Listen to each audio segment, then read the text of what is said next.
שלום לכולן. בסרטון הזה אני אראה לכם את המשימה הראשונה וגם איך אפשר לענות עליה בצורה רגילה של האתרים המסורתיים וגם בעזרת הבינה המלאכותית. אז בעצם המשימה מבקשת להכין דף שער עם הלוגו של המכללה. אתם צריכים למצוא את הלוגו, להדביק אותו בדף, לרשום את השם שלכם, שם הנושא, תעודת זהות. בדף השני להגדיר את המונח שעליו תרצו לעבוד. אני נתתי פה מספר מונחים, רשמתי: התפתחות קוגניטיבית וחשיבה, או תפקודי ניהול וויסות, התפתחות חברתית ומשחק, התפתחות מוטורית, או התפתחות שפתית ואוריינות. כמובן שאתם יכולים לבחור נושא אחר, אוקיי? לעבודה שלכם, אבל כמובן שזה צריך להיות שייך לתחום של הגיל הרך או החינוך המיוחד. אתם צריכות בדף השלישי לרשום לפחות 4 שאלות מרכזיות שקשורות לאותו מונח שבחרתם, ובדף הרביעי לחפש 5 מאמרים בעברית או באנגלית או גם וגם, מאמרים שקשורים לאותן שאלות, זה יכול להיות לפחות 5, כמובן שזה יכול להיות יותר מ5, מאמרים שקשורים לאותן השאלות, ולסדר אותם לפי חוקי PA7, ויש לכם כבר בדף של הקורס מצגת והסבר בדיוק, וקישור לאתר של בית ברל, של מכללת בית ברל, שמסביר בדיוק איך מסדרים מאמרים, ביבליוגרפיה קוראים לזה, בסוף, לפי חוקי PA7. אז זאת בעצם המשימה הראשונה, ואני רוצה להראות לכם איך אני יכול בעצם לבצע אותה גם בעזרת הבינה המלאכותית, וגם נשלב בעצם את האתרים המסורתיים שהשתמשו בהם תמיד החוקרים לפני הבינה המלאכותית. אז קודם כל, כשאני אומר בינה מלאכותית באקדמיה, אני מדבר בעיקר על הג'מיני, שזה הבינה המלאכותית של גוגל. כדי להגיע אליה פשוט לוחצים, כמובן שהג'ימייל שלכם צריך להיות פתוח ברקע, לוחצים על 9 נקודות ובוחרים את ג'מיני. יש פה ג'מיני, אפליקציה של ג'מיני. כמובן שבאפליקציה של ג'מיני אפשר לרשום מה שרוצים, אז אני לדוגמה רשמתי, אחרי שבחרתי נושא כמובן, אמרתי אתם יכולות לבחור את הנושא שרשמתי בעבודה, או לבחור נושא אחר שקשור לתחום, ואני רשמתי לו שאלה, רשום לי 5, אתם כמובן יכולות לחשוב לבד על שאלות שמעניינות אתכם ומסקרנות אתכם, או לבקש מג'מיני עזרה, רשום לי 5 שאלות מרכזיות שקשורות למונח הזה, לדוגמה שאני בחרתי ויסות רגשי, שמתאימות לגילאי 3 עד 6, אוקיי? ואז הוא רשם לי 5 שאלות בעברית: איך מבחינים בין תגובה התפתחותית תקינה לבין קושי מובנה בוויסות רגשי. הוא גם מסביר בדיוק למה זה חשוב בגילאי 3 עד 6, כי אני התמקדתי על האוכלוסייה. האוכלוסייה שהתמקדתי עליה זה גילאי 3 עד 6.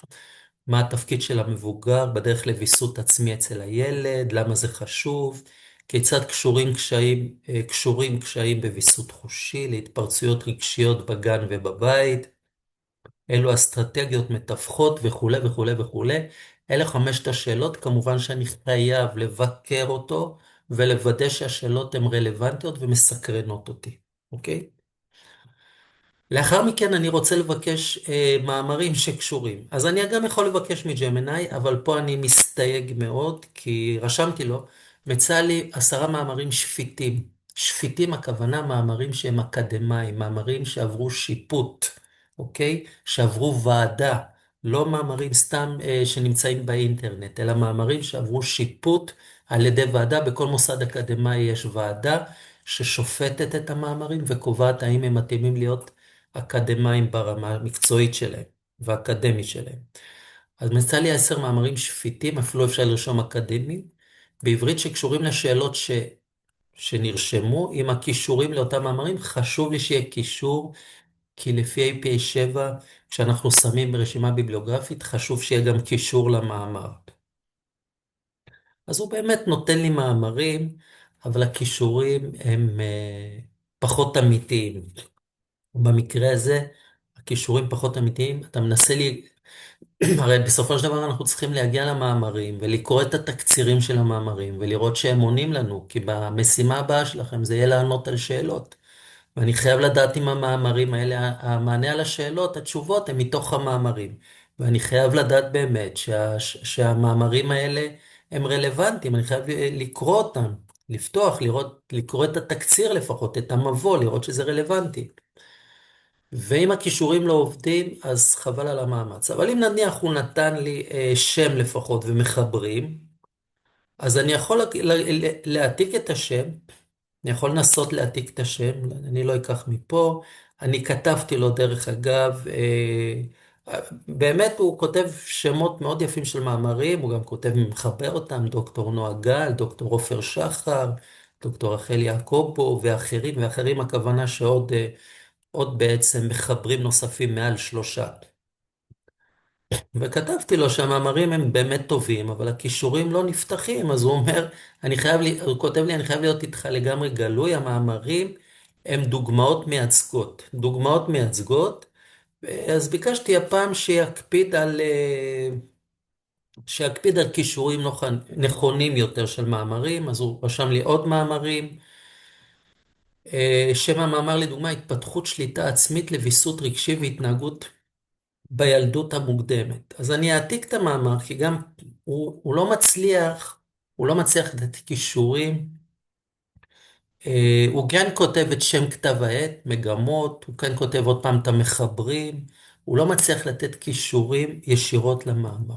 פה הוא לא מצליח. אבל אני יכול להעתיק את שם המאמר, אני יכול לגשת לאתר מאוד מאוד גדול של מאגר של מאמר, בעצם אתר שהוא מהווה מאגר הכי גדול למאמרים בעולם, הוא נקרא גוגל סקולר, אוקיי? ככה הוא נקרא גוגל סקולר, רושמים פשוט בגוגל, רושמים את המילה סקולר, ככה כמו שרשמתי, אפשר לרשום בעברית ואפשר לרשום באנגלית, סקולר, גוגל סקולר, אז הוא פותח, ופשוט אפשר בשורת החיפוש אה, לרשום את השם של המאמר שהוא נתן לנו, ואז בגוגל סקולר באמת הוא יראה לי 10 תוצאות שקשורות ודומות לאותו נושא. שיח רגשי בספרות ילדים כאמצעי לקידום ויסות רגשי בגיל הרך. אז הוא באמת נתן לי כל מיני מאמרים אה, דומים, לא חייב להיות בדיוק אותו מאמר, אבל מאמרים שהם דומים, עם כישורים והכל, וכל פעם שאתם תראו שמופיע פה PDF בצד, מופיע PDF, זה אומר שאפשר להוריד את המאמר, אפשר להיכנס למאמר ולהוריד אותו. אפשר להיכנס למאמר ולהוריד אותו. עכשיו, יכול להיות, כמובן שצריך להקיש לו accept ו-download להורדה. עכשיו, מאוד ייתכן שמהבית הוא לא ייפתח לכם, הוא לא יאפשר לכם לפתוח כי הוא לא מזהה אתכם. אם יש לכם אפשרות לגשת לספרייה של המכללה ולהוריד משם את המאמרים, אם יש לכם אפשרות כזאת, הספרייה הפתוחה כל יום, בשעות הבוקר עד 4, גם עכשיו בחופשת קיץ, בסמסטר קיץ. אז אם יש לכם אפשרות כזאת, אז שם בכל מחשב שתפתחו, תוכלו להוריד את המאמרים ולשמור אותם, אצלכם בדיסק און קי, או לשלוח אותם אליכם למייל, את המאמרים שפתחתם. אבל אני רוצה להראות לכם בכל מקרה, אה, אני רוצה להראות לכם בכל מקרה גם, אפשרות אפילו בגוגל הרגיל, לפעמים קורה מצב שבגוגל הרגיל אני אקיש את השם של המאמר שנתנו לי, רגע, זה ממש לא זה, שם של המאמר שנתנו לי פה, הוא נתן לי התפתחות שליטה לוויסות, העתק, אני יכול לנסות בגוגל הרגיל להדביק, לעשות חיפוש אפילו בגוגל הרגיל של הדבר הזה, ולראות האם הוא באמת מוצא כזה מאמר. ואולי אפילו אני ארשום לו בסוף את המילה PDF, שזה בעצם סיומת לקבצים של מאמרים. PDF, ולראות באמת האם הוא מוצא כזה דבר.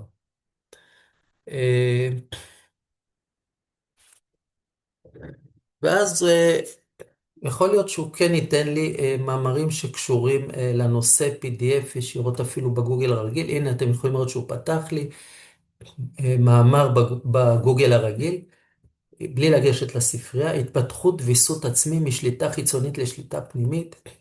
מה שחשוב במאמרים שפיטים כמובן, חוץ מהכותרת, שיהיו מחברים, שתהיה שנה למאמר, אוקיי? ובדרך כלל הם נכתבים על ידי כתבי עת. הם נמצאים בתוך כתבי עת, שזה כמו ז'ורנל בעצם. בלועזית אנחנו קוראים לזה ז'ורנלים של הכתבי עת, של המאמרים. כתבי עת, ז'ורנלים של המאמרים. אני אראה לכם אתר AI נוסף, הוא נקרא פרפלקסיטי, אם אני רוצה לפתוח אותו, ככה הוא נקרא, פרפלקסיטי. האתר הזה הוא יותר טוב במציאת מאמרים וכישורים. הכישורים שבו, לדוגמה פה רשמתי לו, מצא לי 5 מאמרים אקדמיים שפיטים, אקדמיים, אותו דבר, הוא ידע לזהות, בעברית עם כישורים בנושא של פענוח ציורי ילדים. הפעם החלטתי לעשות נושא אחר שנקרא פענוח ציורי ילדים, אז באמת הוא נותן את המאמרים בצורה ממש יפה, ממש האתר הזה שהוא כאילו AI שמיועד יותר לאקדמיה.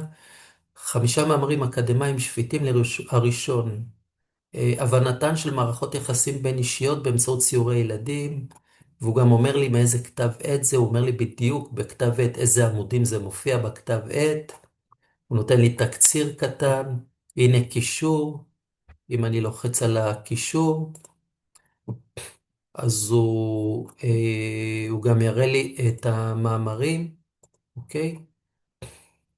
אני יכול ללחוץ פה על הקישור, ממש פה הוא נותן לי אפשרות יד ללחוץ על הקישור כדי לפתוח את המאמר, אוקיי?